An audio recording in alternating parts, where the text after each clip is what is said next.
I have so many questions about this scene, but before I get into that, an unexpected Bilbo Baggins scene from The Hobbit, or Lord of the Rings. Literally, what Goblin Slayer's mentor was doing to him was the equivalent of, what is in my pocket? You know, what he did to Smeagol in The Hobbit, or Lord of the Rings. I was just very blown away by that. Now, it's been very clear since the very beginning of Goblin Slayer, since it came out, that the writer of this series is obviously a fan of the fantasy setting, D&D, tabletop games, but also Lord of the Rings. I mean, the Llamas bread and stuff that we saw a couple episodes back, that was pretty much like a direct reference to what you see in LOTR.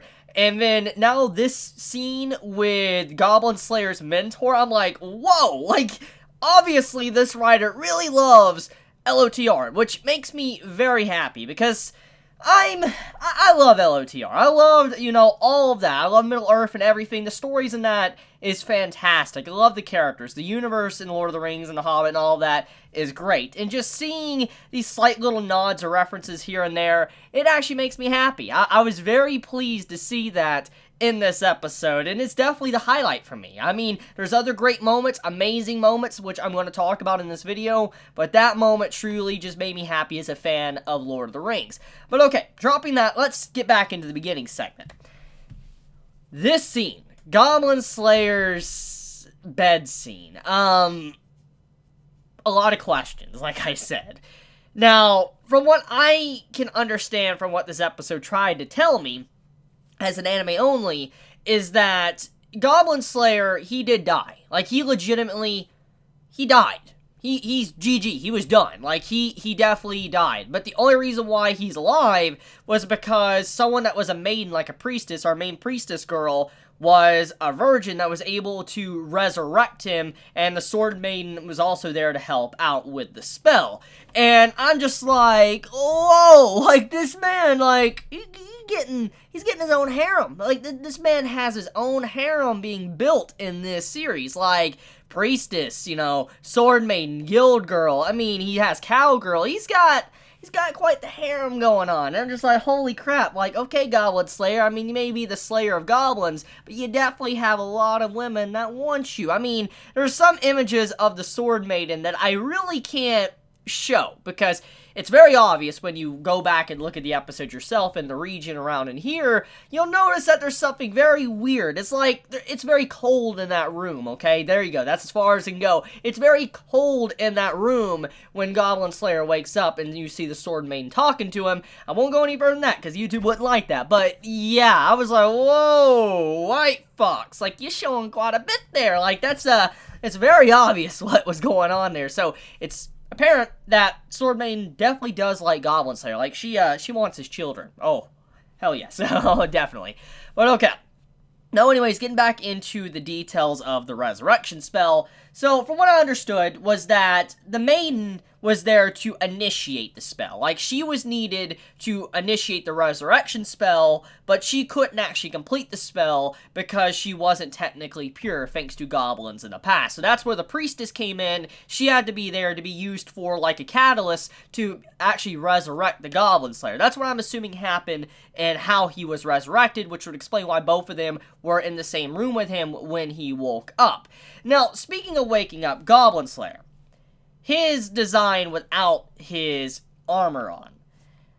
I'm a little bit upset that his face was kind of hidden, but I feel like in due time we will get to see that. But seeing how beat up his body is, it's kind of scary. Like, you really could just see how much, like, hell the man has been through with his body literally looking like it's been put into a meat grinder. Like, he has so many scars all over his body, it's actually legitimately scary. I mean, seriously, if I saw a man walk up to me like that with scars like that, I'd be like, whoa, I am not messing with that dude. That dude is definitely someone you don't want to even mess with. Don't get on that man's bad side, because he has seen some really bad things in his lifetime. Don't go near him. Like, you can hang out with him, but don't make him your enemy. That's a big thing you can learn as soon as you see Goblin Slayer's body. Which I'm very surprised that it wasn't mentioned that much throughout this episode. I was very surprised about that. I figured that, the priestess or anyone would have mentioned how his body looked, and I'd be like, holy crap, you're really beat up, scarred, and all that. I was just very shocked. And I was also very shocked that, there was really not much comment on just how his body was without the armor, because, it was like the first time they really got to see him without his iconic goblin armor on to hunt down goblins. Now, anyways, let's also talk about the situation in this episode when they had to repair armor. I find it hilarious how the man put on a helmet to basically just go about doing his business, like, to hide his face. Like, the way it was done, for Goblin Slayer's face wouldn't be revealed. He put on a helmet, even though he had casual clothing, adventure clothing on, and he was just walking through the street. I'm just like, really? Like, is this really happening? Is the man literally, like, wearing just a helmet on? It reminds me of something you would see in, like, a game, if you're playing an MMORPG. Like, for instance, let's say you're playing a very extensive MMORPG that has a really crazy mechanic with, like, armor and stuff. You can usually spend hours on character customization. And then as soon as you get your first helmet, you never see your character's head ever again. You're like, what was the point in, spending hours customizing my face, making it look very detailed? Like, Fallout's a perfect example, or maybe Skyrim. Like, why did I go so far to make myself look so good, and then I just put a helmet on and I can never see my face to begin with? That's what I find very funny about that scene, just seeing the man walk around with a freaking helmet on his head, and the man legit has, obviously, a really good set of hair and head on him, the way he looks, even though we didn't get to see his eyes, and I was giggling. Now, also, the priestess scene, when she was kind of, putting Goblin Slayer down and making him realize how he's been acting, that scene got a good chuckle out of me as well. For instance, he's like, yeah, like, you say, like, yeah, over and over again, or I see. He was saying that repeatedly. And you have it to where the priestess is like, you keep saying yeah, you keep saying I see. Can you not say anything else? Like, can you please? And he's like, I see. And I'm just like, yo, and I love how she basically exposes him on that, and he just like, he's like, I need to work on that. It's just great seeing these little things that are picking at the Goblin Slayer's character, and how the writer himself is very aware of how Goblin Slayer is, and it really comes down to just his lifestyle, what he saw when he was younger, and what happened to his sister, his family, his village. I mean, obviously, he just doesn't really have good social skills, and he's basically learning as time goes on, and I mean, this episode does show that he is building up more humanity. He is just like a lifeless, soulless, like, MC that just wants to hunt down goblins. You can see that he is gaining some humanity. Like, he's spending time with the priestess. He's helping her get armor. He's trying to protect her when someone's trying to be, like, very sleazy with her. I mean, I just love how Goblin Slayer is slowly gaining humanity. Like, he doesn't just seem like this machine, this monster that continuously pushes himself, which, by the way, he has been pushing himself, and the priestess does mention to him, like, hey, look, aren't you pushing yourself too hard? And basically, he pretty much is like, yeah, I pretty much am, but, I must do it. I must continue to march forward, because nobody else is gonna do it. I just really like this episode. There was a lot of good moments for the characters. Goblin Slayer, deconstructing him, getting some characterization about him and his past and all that. He definitely had quite a hard time after what happened to his family. I mean, it's horrific enough what happened, what he had to watch, but also seeing the fact that what his mentor was doing to him, constantly, playing these mind games with him and all that, being tricksy and just straight up, like, trying to make sure he realizes what he has done in the past and how to improve. I'm just like, whoa, this man went through a lot to be where he's at, and he's definitely went through so much, and no man normally should have to go through that. So, anything else? Let's see here. A big thing I do want to mention is the flower scene, or just dust in a corridor. It's something that many might not be really aware of, but what the Goblin Slayer did is very, very smart. It's something that, once again, just makes me appreciate this series and appreciate Goblin Slayer as a character, because we need to look at the cold hard facts here. Goblin Slayer is basically a normal, average human being. Yes, he has peak performance, like, he is definitely a peak human being, so to say, but he's still technically average. Like, he isn't anything, like, ridiculous like you would see in a typical light novel manga series or shonen series, seinen series. He's not that OP. The only reason why he's so strong is that he uses his mind to overcome his opponents. And I mean, him going out of his way to talk to the dude making ice cream, he's like, how is this made? Like, what kind of magic was used? And he basically learns the science behind how to create ice, frozen material. You know he's going to use that in the future. He's going to use that against goblins. And so I feel like he's going to make some form of frozen traps or whatever to be able to fight back against the goblins.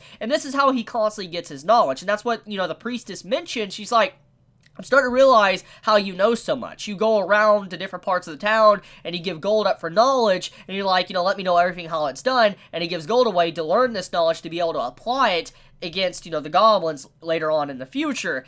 And it's just, I love that. I love characters that actually use their mind. They actually, you know, think and realize what they need to do to outsmart their opponents, and he's always constantly doing that. He has many different ways to take down goblins that's honestly scary. Imagine if this man would legit get better armor and try to go to fight like the Demon Lord or something. Imagine how scary it would be with the knowledge he has to take down goblins. He would be absolutely freaking ridiculous. It's unnerving in a way, but I still just love it. I love how far he goes to take down goblins, all this knowledge he has gained.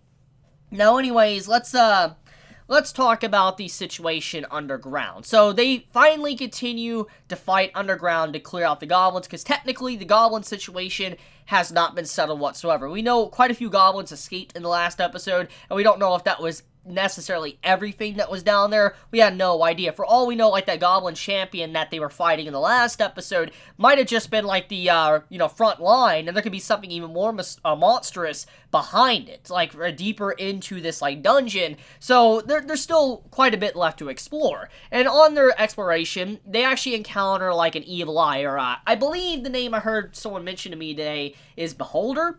Now, I don't know everything when it comes to D&D. I'm very aware of the way the creature was designed. It reminds me a lot of like the Evil Eye or whatever. I've seen Evil Eyes and stuff in different RPGs and all that. But what I was told is that creature's actual real name is called Beholder. And the reason why they said, like, it must not be named is because if they were to name that creature in their product, for instance, Goblin Slayer, like, this is White Fox basically saying, it wasn't just the characters, like, White Fox talking through the characters, is like, if we were to name this creature, or the writer, you know, saying if we were to name this creature, we could get hit for copyright, and so that's why they said it must not be named. They would actually summon, you know, the main owners that created, you know, the Beholder, for instance, D&D owners, to copyright them, and they don't want that. So I find that a little bit world-breaking, fourth wall-breaking, but it's pretty cool. And yeah, that's what I was told, and it's pretty cool just to see how something like that was done, how, you know, White Fox and the writer navigated around that. That's pretty much about it. So let me know your thoughts in the comments below, how you felt about this week's episode of Goblin Slayer. Did you enjoy it? Did you hate it? Please be honest in the comments below. If you enjoy my content, you know, please hit that bell icon, and with that, Chibi out.